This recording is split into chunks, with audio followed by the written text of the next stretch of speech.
some Monday Night Football.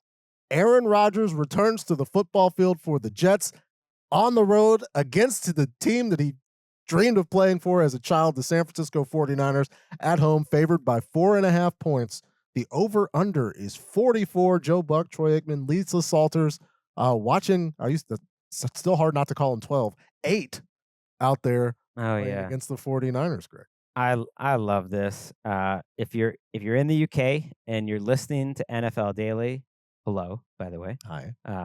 Nice to hear from you. And we love all of our international listeners because we see it. They're in Australia, they're in Germany, they're in Canada, they're everywhere. But the UK listeners, if you watch Monday Night Football on Channel 5, I'll be doing this game with Maurice Jones-Drew and giving the analysis throughout. So I'm doing that throughout the year, not every week, but I'm doing this week one. And what an awesome week one. I think it's a good matchup for Aaron Rodgers because when I think about what's going to give Aaron Rodgers trouble is what gave him trouble even in those couple of plays that he played last year when defenses show one thing and then do another and just make him hold the ball a little extra because he likes to freelance and figure it all out himself instead of always playing within the offense. It's like the Aaron Rodgers offense. As good as the 49ers defense should be, they're not as good as they were up front in the past. And I don't think they're a defense that tries to trick you. They're just a great, solid defense that will line up. And I think Aaron Rodgers will know to get rid of the ball more quickly in this matchup, trust his weapons. And it was a perfect choice. It's kind of tempting fate to put him on Monday Night Football again to start the season. But yeah. He won't be running out with the flag. That was a cool moment, but he won't be doing that. And probably not back-to-back plays where the tackles are cutting to start the season. I would think it's just we're going to figure out how to protect Aaron Rodgers as things go. But in terms of protecting him, the 49ers are a top 10 pressure defense a season ago. In terms of how they attack them on offense, probably a lot of Tyler Conklin, but it's just been so much good news. So much good news for the 49ers over the past. You asked me this question about this game a week ago. Yeah. I would be completely different. Prop 71 passed. We got Trent.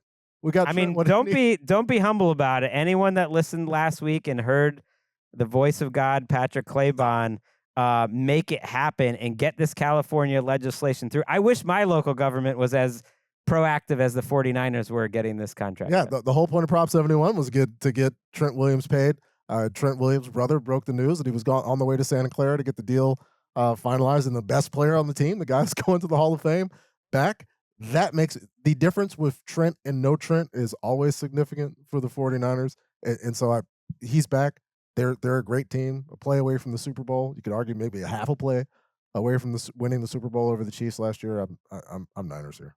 I'm Niners here too. 4.5 points feels like a lot. I do think when the 49ers have the ball, it's the best offense-defense matchup of the entire week after the kickoff game because I do trust Robert Saleh's defense, especially in that secondary. They gave Michael Carter, their slot cornerback, a big contract this week. It's just so locked down that actually, Ayuk, who hasn't had a lot of practice time, Trent Williams hasn't had a lot of practice time. Purdy was kind of weird in the preseason. McCaffrey coming off of an injury.